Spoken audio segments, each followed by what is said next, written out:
Is our time of peace and prosperity just a calm before the storm? We'll talk about that next. God is actually giving us right now a time of peace, a time when it's calm, and it's really the calm before the storm. This is Understanding the Times Radio with Jan Markell. Jan meets this hour with Bible teacher Amir Tsarfati to discuss the peace before the storm. Amir travels the world teaching on the topics of Israel and the Middle East. He will be with Jan on September 29th to speak at our fall conference. Today, Jan caught up with Amir at his home in Israel. So let's begin our conversation with Jan Markell and Amir Tsarfati.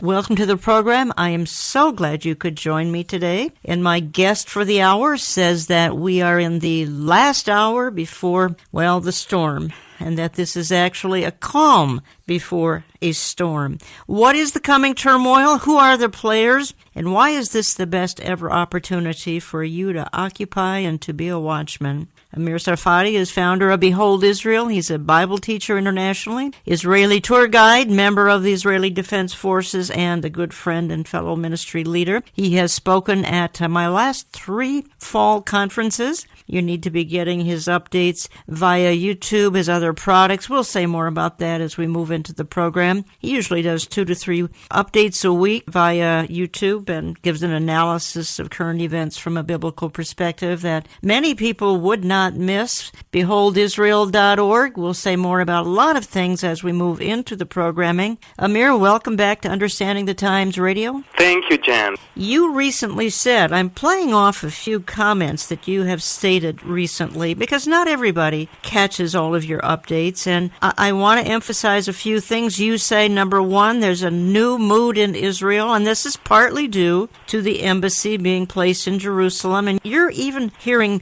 people, Israelis, use the term, perhaps, these are messianic days. Help us understand why this euphoria. I think that the month of May was not only about the embassy move, which was on May 14th. The month of May started with several confrontations in Syria in which Israel had to deal with regarding the Iranian entrenchment, and moved on to the seizure of the archive of the Iranians that managed to lead us to persuade President Trump to withdraw from the Iranian Deal, which was indeed something that happened also in the beginning of the month. And that was a huge thing. Moving the embassy is a nice symbolic thing, but withdrawing from the deal was something way more currently needed for us, because that set the tone for our security measures, for our, the way we handle things in the future. One thing after the other. Then came the embassy, and then came the American standing by Israel in the UN when everybody else tried to condemn us for the killing of the people in Gaza. Then came the American pressure in Syria on Russia and on Iran. I mean, there's so many things that happened in the month of May that caused the Israelis to be shocked and speechless, dumbfounded. Bear in mind, it's after 8 years of having the worst administration ever. We're like wounded animals. But you and I are trying to glorify President Donald Trump, but you say that some Israelis are even calling him Messiah-like. I mean, that's stunning. I believe that what happens, and I'm a member of several online groups, and it's mostly for intelligence purposes. We talk. I have never, ever seen that many people using the terms Messianic era, Messianic times, godly intervention, God-sent person, and then they even use, he's like our Messiah.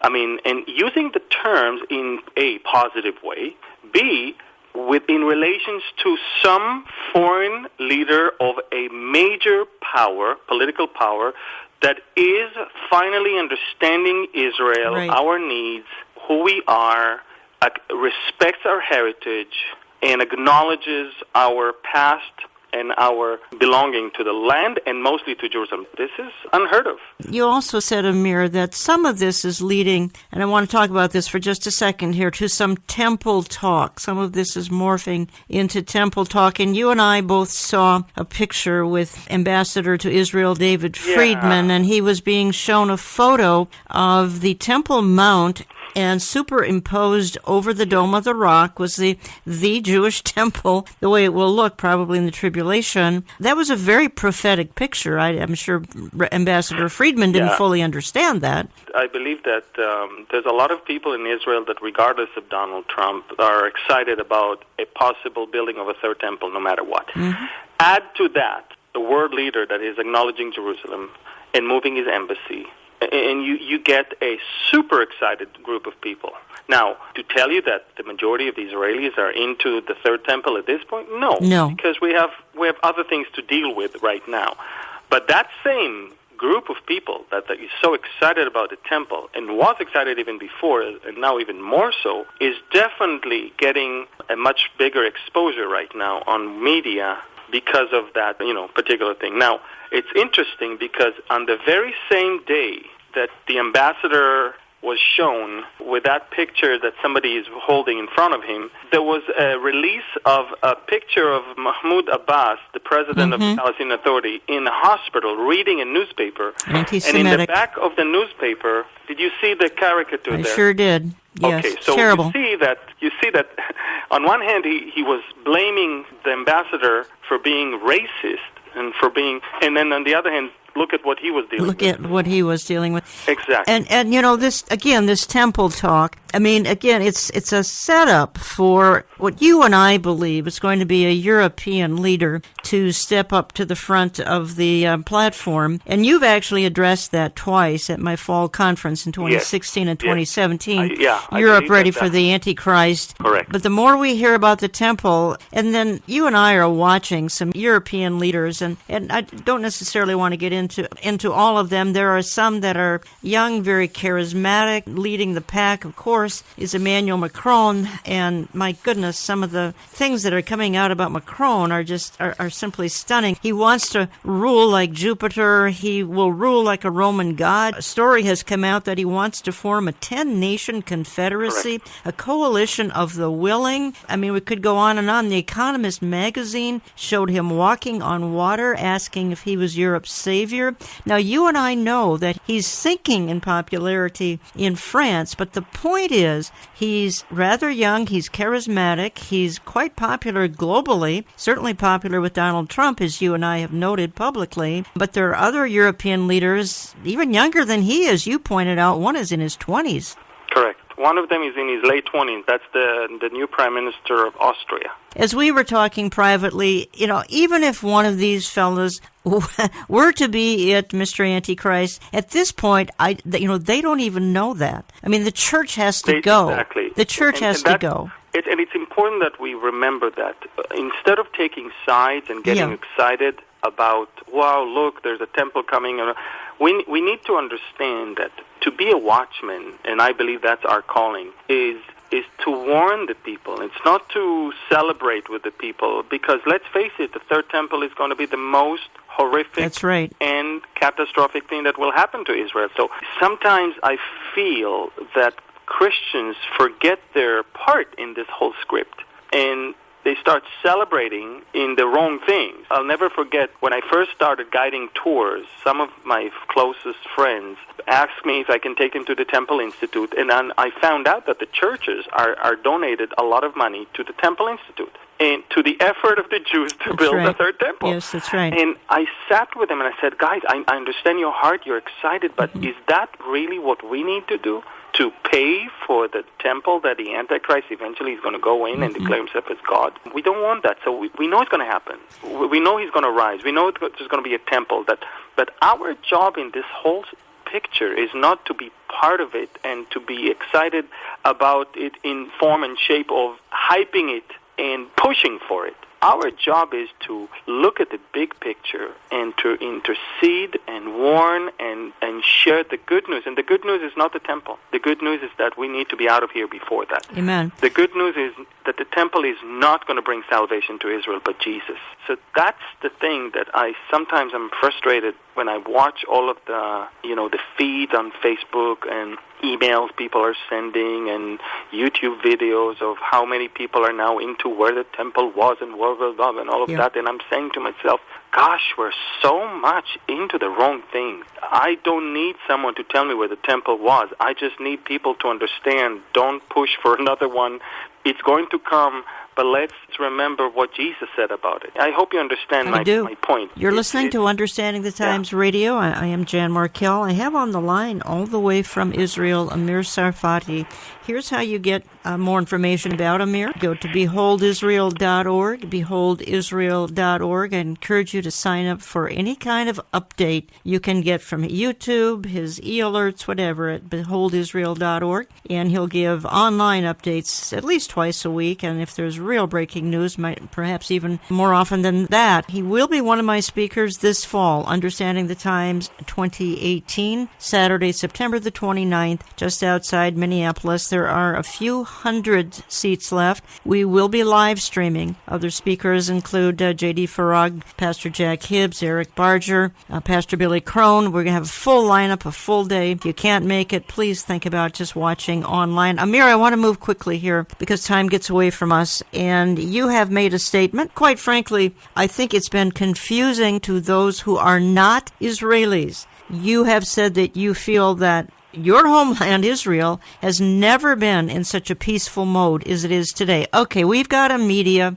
that's focusing on, burning tires, hundreds of people getting killed. This is primarily on the Gaza border. We're told that there are 100,000 rockets aimed by Hezbollah at Israel. You are surrounded by Russians, Syrians, Iranians, Hamas, Palestinian Authority, various other terror groups, Popular Front for the Liberation of Palestine, you name it. You have tens of thousands, perhaps hundreds of thousands, people surrounding you, Israel. And yet you say you have never felt more peaceful. And I think you're saying that because you're comparing it to the various wars that Israel has gone through. The one I remember most prominently, Yom Kippur, 1973. Exactly. I think that the term peace, to dwell in peace and safety or security, is a relative thing. We will never, ever, ever, ever, ever have the ultimate peace that surpasses all understanding in this place, unless we accept Christ, of course. But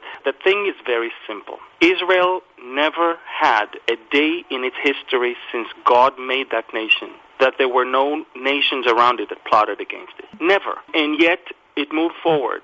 And it moved forward in ways of being strangers in foreign lands and being persecuted and then making it into the land that he finally brought them, but then being outnumbered and not being feared by their enemies all around. And then came King David and King Solomon, and people around us respected us and feared us, but then, of course, everything went south. And we know that Israel since never really had independence where we were strong and we were not only feared by our enemy, but also even more so, we were respected and desired by most nations around the world.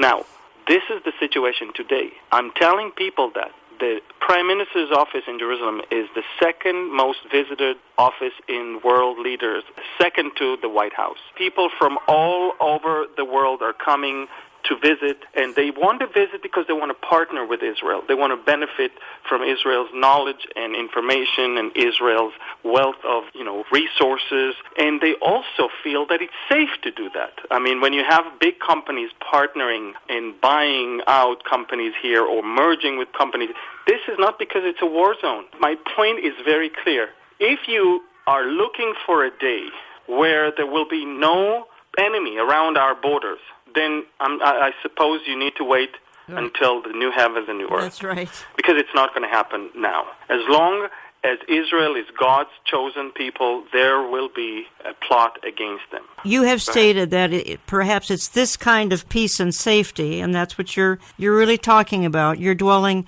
in relative peace and safety that could prompt an invasion, spoken of Ezekiel 38:39, Gog Magog from the uttermost part of the north to invade the prophesied war of Ezekiel 38:39.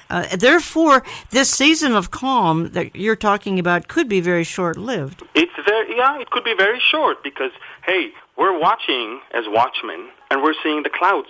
We're seeing the dark clouds of Ezekiel. Ezekiel speaks of a cloud. That's right, covering the land. He speaks of a dark cloud. He speaks that it's going to come as a storm. The weather center, we already know that the storm is on its way. We know it. But we're right now enjoying a short time of calm before the storm. Now, let me make it very clear. Neither Hamas nor Hezbollah are putting or posing existential threat on Israel. If Israel wanted, Israel could have destroyed the Gaza Strip within 20 minutes. Yeah. There's 2 million people there, and we don't want to hurt them. And in fact, the only reason why Israel is leaving Hamas still in power is because we prefer them to rule their own people. If we destroy now the leadership of Hamas and we remove them from power, who's going to rule there? Who's going to rule over 2 million people? So when we look at that, we have to take things in the right perspective. Same with Hezbollah. Who's going to rule in Lebanon if we go and destroy it? Now, that's why Israel is not touching those two to the point that we will only eliminate threats as they come. That's it. However, when an invasion led by a world superpower such as Russia, together with large armies such as the Persian and the Turkish, adding to that the fuel of the jihadists of Libya and Sudan, this is something that is a game changer. This is something that, and God is going to allow that in order to be magnified and glorified. Yeah. That's the primary reason for that impending war. It is. And it's sad to me that people are not seeing that. They're saying, Ezekiel is not coming because there has to be peace and safety, so therefore it's not the next thing. And I'm saying, guys, it is the next thing, because all we see every day is that alliance not only being formed, but getting its swords already sharpened and getting ready. And Israel has plenty of spoil that they want to come and take. Israel has plenty of spoil, exactly. Here's where I want to... Israel, make no mistake, Israel doesn't trust Russia to be its close ally. Thankfully. What we do now, we play the game, just like they do. We understand that they're there. We need to take care of business. So we go and communicate with them directly. So when we need to do something in Syria, it will be fully coordinated with them. So out of our own interest, we prefer at the moment to be in direct connection and communication with the Russians. And by the way, the Russians, make no mistake, even the Prime Minister of Israel made it very, very clear. The Prime Minister of Israel said that he sees how the Iranians are on the way of the Russians from taking the spoils of Syria. Here's where I want to go in my next segment. I want to talk to you a little bit about the Iranian deal that was kind of Donald Trump pulled the plug on. Actually, I want to open my next segment with a clip of you talking about kind of how they did it. Of course, you can't give all the details, and I think what happened when the Israelis went in and got all the info from the Iranian warehouse, I hope it's a movie someday, because it had to be incredible. I want to talk to you about that for a couple of minutes. I also want to talk about the terrible attack on Bible prophecy that most of my listeners identify with and are very grieved about. And I'm coming back, folks, in just a couple of minutes, and I'm continuing with Amir Tsarfati, Behold Israel, beholdisrael.org. We'll say more about some other topics when I get back. Don't go away. We know you're enjoying the insights Amir Tsarfati is sharing on today's Understanding the Times. Remember, he'll be speaking at the next Understanding the Times conference this coming September 29th at Grace Church in Eden Prairie, Minnesota. Come meet Amir along with the other conference speakers. Just a reminder, this is a ticketed event. You must obtain a ticket in advance to attend. For more information about our September conference, please visit our website, olivetreeviews.org. To order a compact disc recording of today's broadcast, phone 763-559-4444. This program comes to you every week through the generous support of our listeners. please consider a tax-deductible donation to help us keep reaching America with our message. Your gifts are welcome when you write to Olive Tree Ministries, Box 1452, Maple Grove, Minnesota, 55311. Jan returns with more from Amir Tsarfati right after this. Understanding the Times 2018 is not that far away. Saturday, September 29th, 8:30 a.m. to 5 p.m. Please note the earlier starting time. There are still tickets available for $10, $15, and $20. Visit our website, olivetreeviews.org, and go to conferences or contact brushfire.com. I'll give you an 800 number as soon as you get a pencil and paper. Don't miss the like-minded fellowship as well, as our cutting-edge speakers include Pastor Jack Hibbs, Pastor J.D. Farag, Pastor Billy Crone, Eric Barger, and Amir Tsarfati. Headlines today are a harbinger of his return. We'll unpack that Saturday, September 29th. Learn to be a watchman on the wall. We live in challenging times, but things aren't falling apart. They're falling into place. Learn how at Understanding the Times 2018. For tickets, order online or call Brushfire at 888-338-5338. That's 888-338-5338. The conference will be live streamed on our website, olivetreeviews.org, at no cost. Where the Iranians are today, it's literally hours, maybe days, from enriching uranium. No paper that can be signed by radical Muslims that can ever stay respected and honored by them. You have to understand that the entire art of deception is embedded deeply in their culture. Jan Markell is meeting today with the founder of Behold Israel, a ministry organization with an international focus on the teaching ministry of Amir Tsarfati. For nearly 2 decades, Amir has been traveling around the globe, preaching the gospel and informing people about the importance of Israel. Let's return now to Jan and Amir's conversation. To make sure, this time of calm right now, to make sure that Jerusalem's status is set and ready for what's next, which is the temple. I want to share with you something, and I don't want you to take it the wrong way.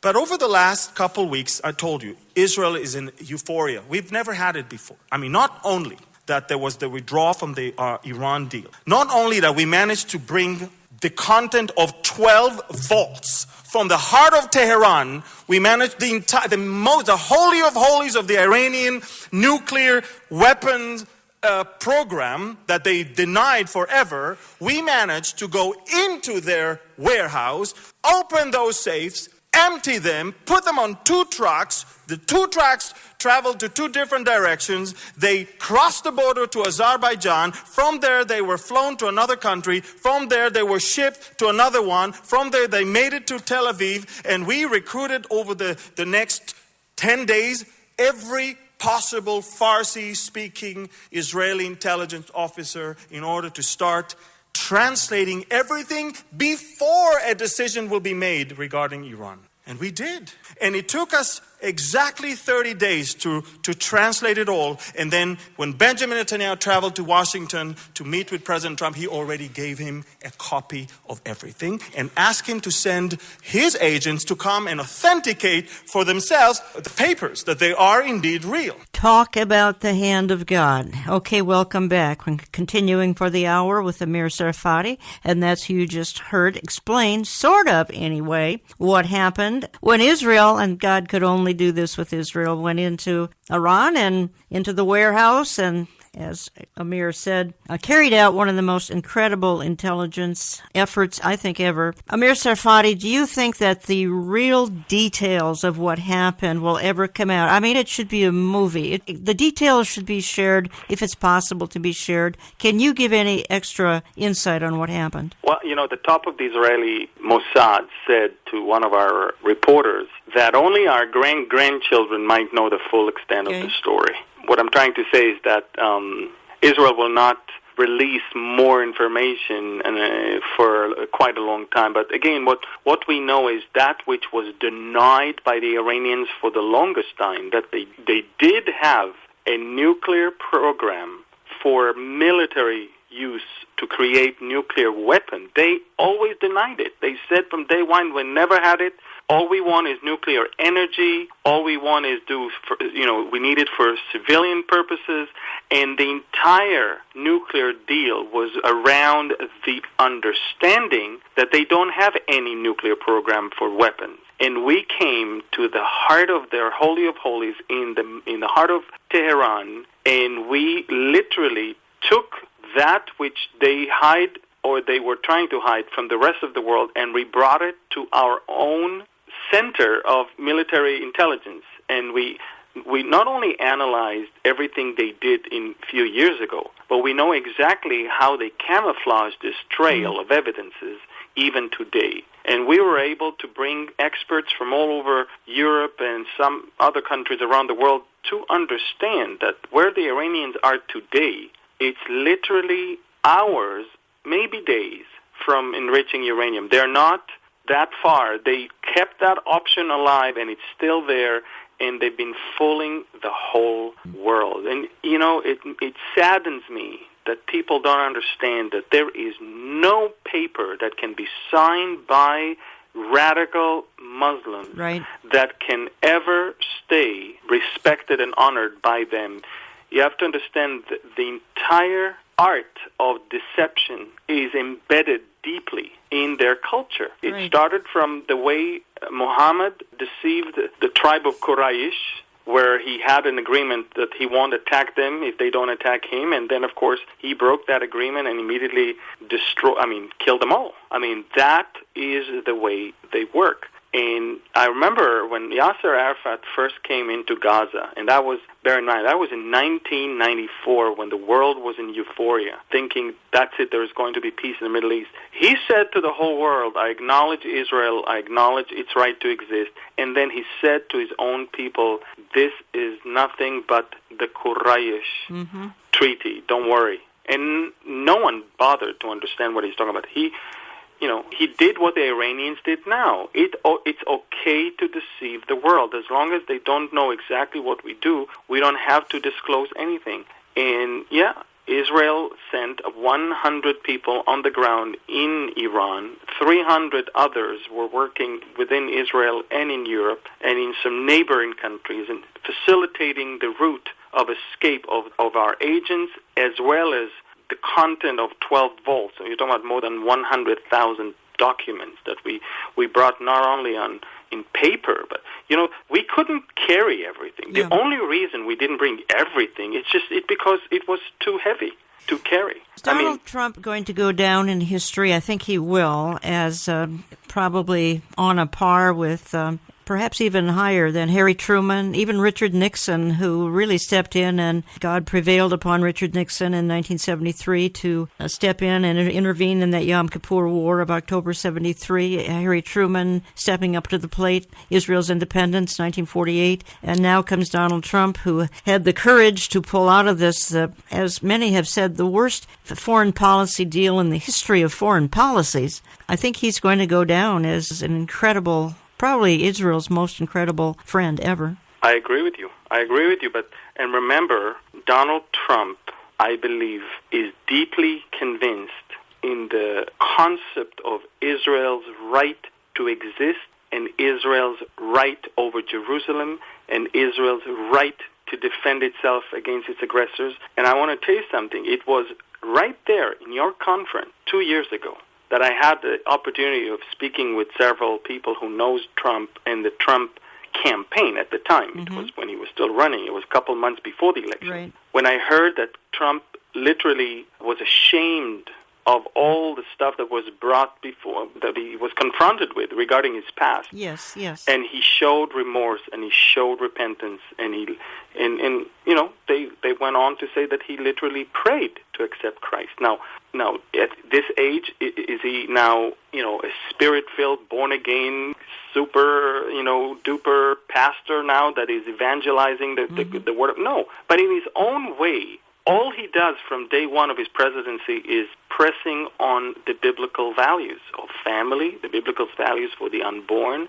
I was just there You were just when he there. honored. You were there in Washington, I believe. Exactly. Yeah. I mean, he was the first ever president to attend a pro-life gala dinner like we just had. So you're talking about it's beyond Israel. And just so you know, he had me as his supporter, not when he was supporting Israel, because so many presidents said one thing and did another thing.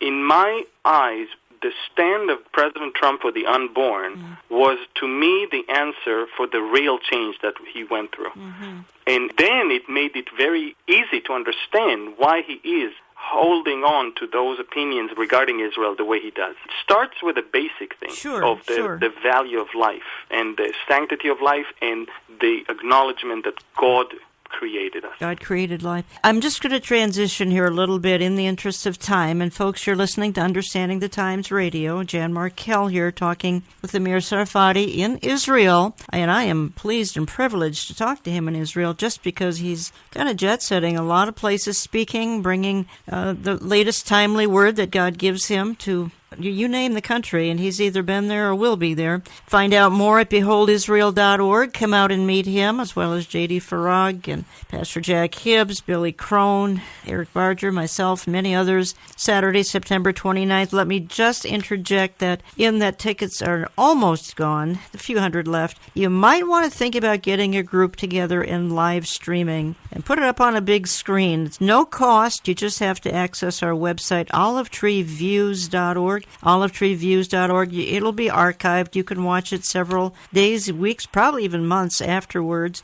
And just a quick note, we have a whole section for hearing impaired, but you have to call the Brushfire Ticketing Agency for those seats, as well as handicapped. So please listen up. Hearing impaired, handicapped, you need to call 888-338-5338, 888-338-5338. And if you want any of those few hundred seats left, you call that same number, or just go to my website, olivetreeviews.org, and then go to our conference page, and you'll see all that information. You can get tickets electronically. You don't have to call. And by the way, folks, if in fact all seats are gone, plan on live streaming it, won't you? Because it'll be a great experience for you. I want to transition here just a moment, and I said to you earlier that what we're experiencing, me personally, I've been in eschatology-related ministry now a lot of years, and when I started, there was a huge open door. It was incredible, and every denomination was interested at that time, and now there's a serious attack on the message that you and I are trying to bring to the world. I want to play a quick soundbite here, and by way of illustration, and this is a voice many people are going to recognize, many Americans are going to recognize. It's the voice of Frank Schaeffer. This is the son of Francis and Edith Schaeffer. And he, at one time, I think he's probably left the evangelical stream. I'm going to let him speak for himself. This is less than 2 minutes, and I think he's going to illustrate just why people like Amir Tsarfati and myself sometimes have a difficult time with the churches, not with the people. There's a remnant who loves this message, but the churches seem to be closed. You have to understand that the evangelical Christian movement in America latched onto a 19th century concept that was hatched by someone called John Nelson Darby, who said that Jesus could not come back until Israel had been restored as a nation peopled by Jews and Jerusalem was the capital. This is not traditional Christian teaching going back into the ages, even of the Protestant Church. You know, this was not a concern of Martin Luther or any Roman Catholic or the Greek Orthodox or anyone else. If you want to update to the present, you know, when I was a kid with my parents in their ministry of L'Abri, we had a number of Christian leaders come by, and one of them had written, Hal Lindsey had written a book called The Late Great Planet Earth, in which he predicted the end times coming in 1980s. He said it's now possible because Israel has been restored.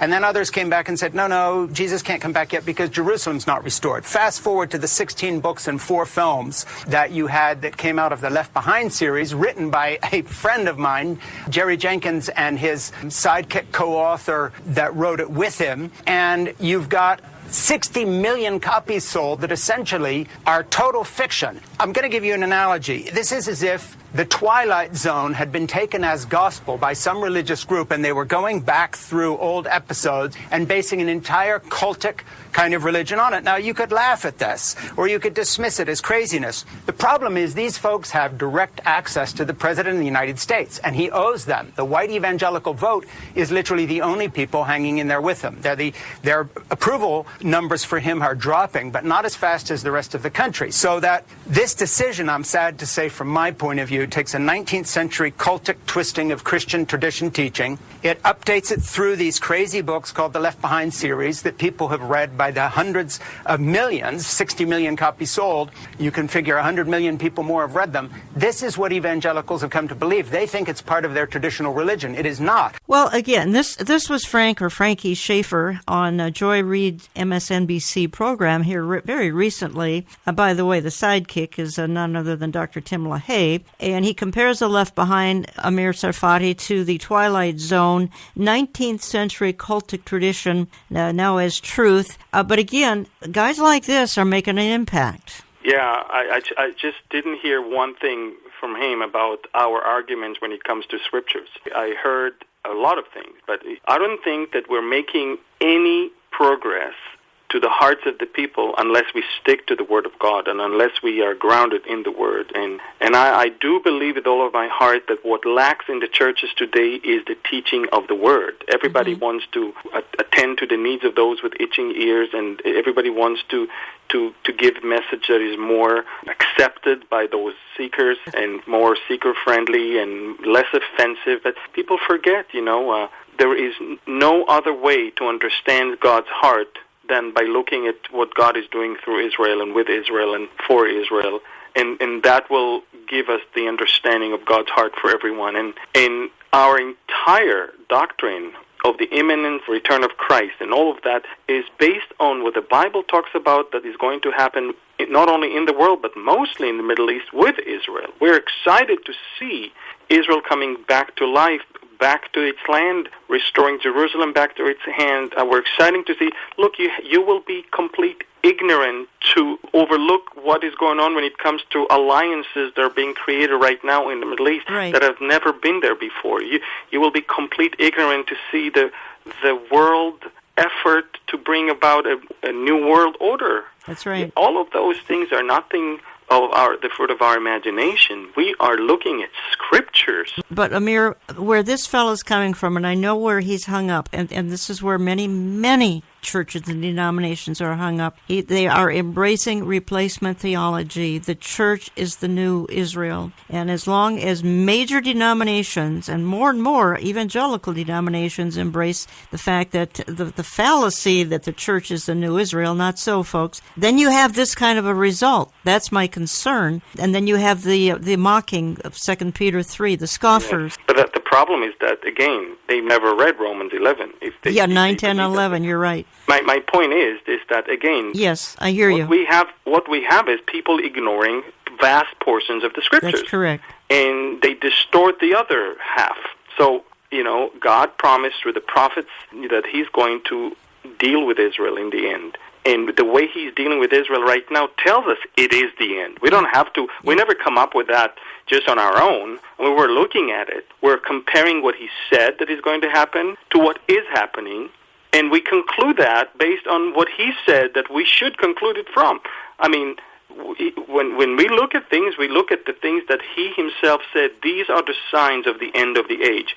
We're not making it up. We're basing it on Scriptures, unlike those who don't even teach that portion of the Word of God. Well, they don't teach the words of the prophets of the Old Testament. They don't teach the prophetic part of Jesus' ministry. They don't do that. So they keep away that information from their people. Yes. And they can pump into their heads so much stuff that is so not biblical because people just, you and I know that more than half of Christians in America, maybe even in the world, they come to church. That's the only time they'll read Bible. at church when he's being read to them. You have a saying, and as a matter of fact, your saying is turning into a book title, in that you feel this is the last hour. This is not just the last days. This is not just the last few decades. This is the last hour. And I agree with you. And I think that's why God has opened doors for you and me and others that are telling the truth. Our good brother Jack Hibbs, J.D. Farag, and others that are getting this truth out, because it is the last hour. And I think if there's anything that we would like the audience to take away from the time we've had together, is that it's the last hour. What I want to do when we come back, Amir Tsarfati, is talk about, you made a very interesting statement that we need to build on it. You did a little bit in the first segment. I want to build on it in my closing segment, and that is, it's never been a better time to be a watchman on the wall. And I want us to close this program with some really encouraging words, because that is what we've all been called to do. Whether we've got an hour left, a week, a month, a year, 10 years,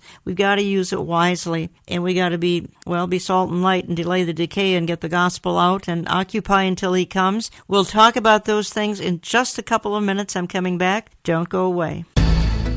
To learn more about Amir Tsarfati's ministry, visit beholdisrael.org. There you'll find details on how to watch Amir's live updates posted to Facebook every week.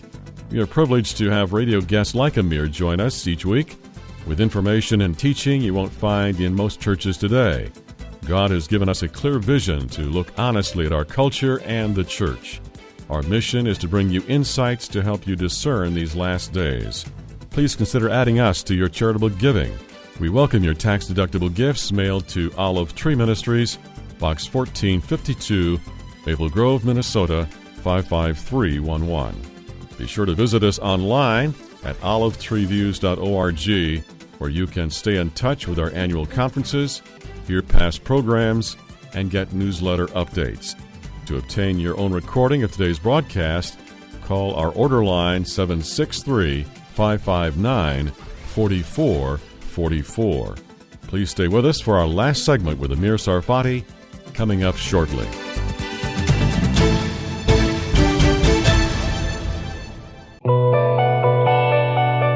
Olive Tree Ministries is carrying a new product to help you contend for the faith and understand the times.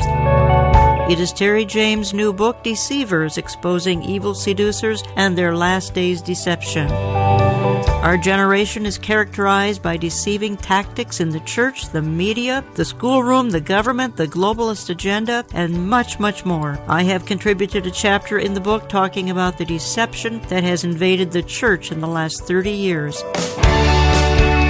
Find the book in our web store at olivetreeviews.org. The hardbound 320-page reference book is $19 plus shipping. You can call us to order at 763-559-4444, 763-559-4444. It is also featured in our print and e-newsletter. Sign up online. Don't let the deceivers fool you or those you care about. Many are falling for these deceptions and delusions of our day. Stay in tune and up to date. Order Deceivers today.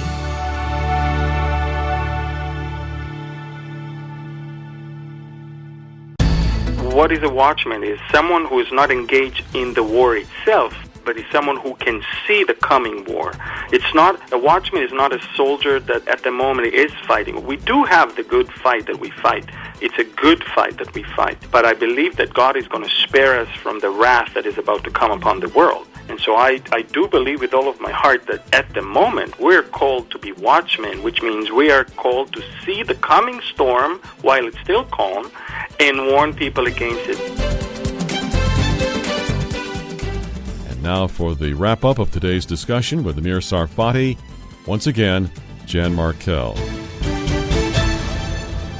And welcome back. And before we wrap up today's programming, let me just remind you this program is always posted to my website Saturday morning, olivetreeviews.org, olivetreeviews.org. If you'd like to just tap into the app, the mobile app, oneplace.com. We're airing there as well. You can sign up for the mobile app and have it downloaded every Saturday morning. And again, if you'd like a CD of this program or any program, or become a CD subscriber, then you can just hand a CD to somebody that doesn't have access to some of this information. I'll tell you where you can get access to it That's beholdisrael.org, and also by signing up for Amir Tsarfati's updates that he does online a couple times a week for sure. As the program is winding down, let me just kind of follow through with what I teased in my last segment. And remember, we've got a conference coming up here September the 29th, and that's one of the reasons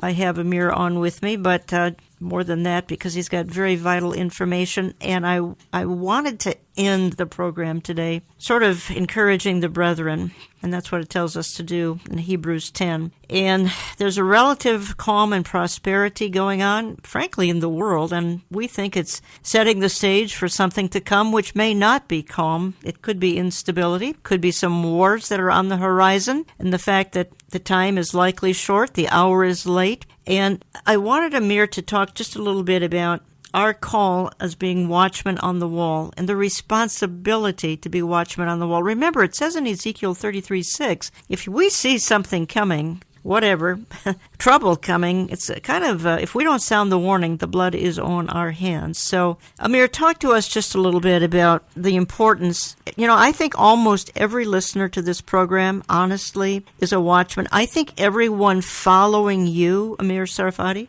is a watchman. That's a huge responsibility. It is. And what is a watchman is someone who is not engaged in the war itself, but is someone who can see the coming war. A watchman is not a soldier that at the moment is fighting. We do have the good fight that we fight. It's a good fight that we fight. But I believe that God is going to spare us from the wrath that is about to come upon the world. And so I do believe with all of my heart that at the moment we're called to be watchmen, which means we are called to see the coming storm while it's still calm and warn people against it. Now, when will you do that unless during the calm before the storm? When the storm comes, as I always like to say, you know, when we talked about as in the days of Noah, I mean, that flood is going to come. That's too late. Unless you built your ark and unless you pitched it with, you know, the word pitch in the Hebrew means kofer, which is from the same word kippur, Yom Kippur, the Day of Atonement. I believe I believe also that could be a great interpretation to work our salvation, is to be about our Father's business, to be busy doing the right things in the middle of a world that is doing the wrong thing. It's not easy. We basically go against the flow here. But we are not to be ashamed of the gospel of Christ. We are to preach the gospel. We are to warn the people with love, of course. And we are at the same time to give them the good news.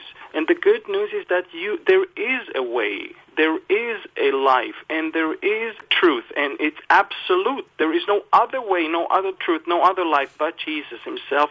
Even, by the way, to Israel, when we think about it, there's so much attack on them even because there's so many people that will sell them different ways.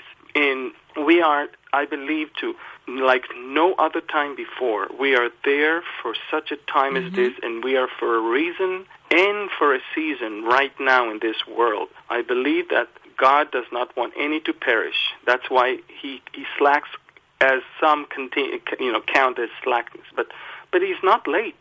He's not late. He's going to do what he needs to do. And we know that time has come, and God has set a date to judge the world, and that's it.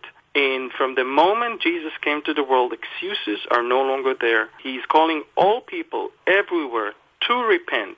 That's it. God overlooked all of those, pagan worship before. Now he has, he's calling all people everywhere to repent. These are key things that we need to remember. Yes. And we are the people to whom God has given that amazing task, I believe. Unfortunately, even in churches today, they don't even teach anymore the story of creation. They don't teach the book of Genesis. And by doing such thing, they are removing the moral basis for even asking people to repent. The whole message of repentance is no longer valid if Genesis is out of the picture.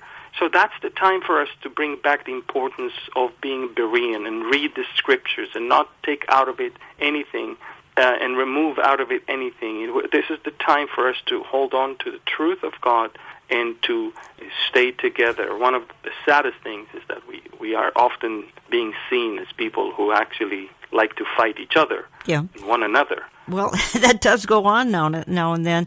The other thing I hear from people about, and I know you do too, sometimes so fast and furiously do I hear about this, I can't keep up with it. It's heartbreaking, actually. I mean, many people love the fact that our blessed hope, we believe, is on the horizon. They would love to talk about that with friends, with coworkers, with people in their church, and they're shut down because the fact that the King is coming is not good news to a lot of people. As a matter of fact, it's on the boring side to a lot of people, or it's just irrelevant to them. It's not anything they've been taught. Yeah, very sad, because they're robbed of the blessed hope. And I think we need to, you and I need to encourage those who are listening now as well, who do appreciate and love the message that the King is coming. They're not alone. They're not alone. You hear from, you may not have hundreds of thousands of emails, but you have hundreds of thousands of people who follow all of your messages, etc. Yeah, I agree with you.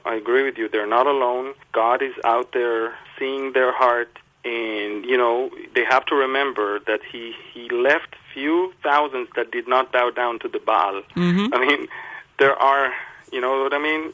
So I'm just saying, definitely we have to remember that God is not done with them, and he has a great plan. Mm-hmm. Great plan. I'd like you to address one final issue, I think. And by the way, thank you for encouraging the flock. I really appreciate it. I hear from, both the encouraged and the discouraged. Thank you. Jan, everywhere I go around the world, people are telling me that they would have never, ever heard about me if it wasn't for people like you and your radio program. Well, so I thank you for being a voice calling in the wilderness. And I know how it feels to be in the wilderness. I live in a country that is very, very, very not open to the gospel. Right. And very religious when it comes to Jesus. But I mean, I can see what it takes for you not only to be Jewish, but also to be in America in these last days. I can see how much, and also to be a woman, that to be attacked from so many different directions. Oh, yes, it's fun. And I want to thank you for holding the flag and keeping the fort still standing. And I'm telling you, anyone who is truly called to be there for the remnant in the end should be partnered with you, because thank you. This is a ministry that is catering to the millions of the unchurched people, or those who cannot find any more places that teach the Bible. It's not only Bible prophecy. Prophecy is absolutely 30% not. of the Bible. People don't get to have the Bible taught. I mean, they're being given lies and deception and fairy tales. If Beyonce is having her own, service in a church in America today, and through that, you have agendas of LGBTs and races and all that being promoted, then you see that it's not even Bible prophecy. It's the Bible, period, that is no longer being preached. And I'd like you, if you could, Amir, been talking to Amir Tsarfati for the hour, beholdisrael.org. He'll be with me this fall, Saturday, September 29th. I think we've got a Middle East plan that's going to be unveiled in the next week, possibly designed by the president's son-in-law, Jared Kushner. We don't know the details. Can you just give me some thoughts on what you think could be coming down the road? Because this is important for my listeners to even know how to pray, because we don't want Jerusalem divided, etc. Yes. I'm going to say something, and I hope people will take it the right way. But Donald Trump, as a president, already knows that the prospect of bringing peace between the Israelis and the Palestinians in the shape and form that the world community is trying to do that has failed, is doomed to fail. I don't even believe he really believes there will be a peace between us and the Palestinians, because he learned in the short time he's in the Oval Office that the very, very few people there that wants to live next to us, most of them wants to live instead of us. But I think that he found a way to at least take off the mask from their faces. Mm-hmm. And the way is this: why don't we open the door for an Arab peace with Israel first? Let us have normalization with Saudi Arabia and Bahrain and the United Arab Emirates. Let's see how it goes there. And let's start with, it's not going to be the old city of Jerusalem. It's not going to be what you think is going to be. Let's start with a neighborhood that has already been, being targeted years ago as a possible place for the parliament of the Palestinians to be a place called Abu Dis, which is, by the way, within the West Bank. There's a wall between Abu Dis and Jerusalem. And the Palestinians will decline it instantly. He's also planning on proposing only 50% of the West Bank, where they said no to 95. That's true. He's also proposing not to uproot a single Israeli settler from the West Bank. Praise the Lord. All of those components are telling you that he knows that there is never going to be on the other side someone who will say yes to it, but at least it's time to move forward with the other tracks, and the tracks of Israel and the other countries. And let's face it, the Saudis already told the Palestinians that you better accept Trump's peace plan or else we're no longer going to support you. They already said that. The Bahraini king already said this is the chance of might be the last chance of the Palestinians to get something. And as Abba Eban, our foreign minister, said, the Palestinians have never missed an opportunity to miss an opportunity. That's right. This is going to be one more thing. And bear in mind, every time they were offered something and they said no to it, the next thing they were offered less. The next time they were offered less. And the presence of President Trump in the White House is a very bad news to the Palestinians. Very bad news. And I know that there's going to be all of those, Trump is dividing Jerusalem, and Trump is this, and I'm telling you, we could have never, ever asked for a better president in the White House than what we have now. He's actually way better than we could have asked for. So I'm not even going to be too nervous about this peace plan because I know exactly what the other side is going to say. Amir, I am totally out of time. I so appreciate your perspective on this, and I pray that's a comfort to a lot of people who are quite nervous about what could be forthcoming as it concerns dividing Israel or Jerusalem. Folks, come on out September 29th and meet Amir Tsarfati and my other speakers. Still get a ticket, or else you can certainly live stream the program on your computer and get a group together to do that. So I'm going to have you on at least one more time before my conference, Amir. May God bless you as you carry forth with the good news, encouraging the flock. We will stay in touch. Thank you. Thank you very much. God bless. Okay. Shalom. Goodbye now. Shalom. So I want to thank you all for listening, and we'll talk to you next week. Thank you for joining us for today's Understanding the Times Radio with Jan Markell. Across America and across the World Wide Web, we continue to report current events from a biblical perspective. Every weekend, this broadcast comes to you at no cost, but it costs us thousands of dollars. As we produce and distribute this weekly media outreach, would you consider standing with us? With an ever-changing world, men and women of faith need to keep informed. They need to be aware of current events as viewed through the lens of Scripture. Week after week, Jan Markell brings you a compelling hour pointing out the dangers in today's culture and bringing hope through faith in Jesus Christ. We're asking you to join us in this listener-supported ministry as our financial partner. Please write with your tax-deductible gifts to Olive Tree Ministries, Box 1452, Maple Grove, Minnesota, 55311. Contributions are also welcome at olivetreeviews.org or by phone when you dial 763-559-4444. Don't forget, global updates with a biblical worldview are yours around the clock at olivetreeviews.org. We look forward to hearing from you soon. We appreciate your continued prayer support for Jan and her media team. Jan Markell returns next week with another information and inspiration-packed hour designed to help you understand the times.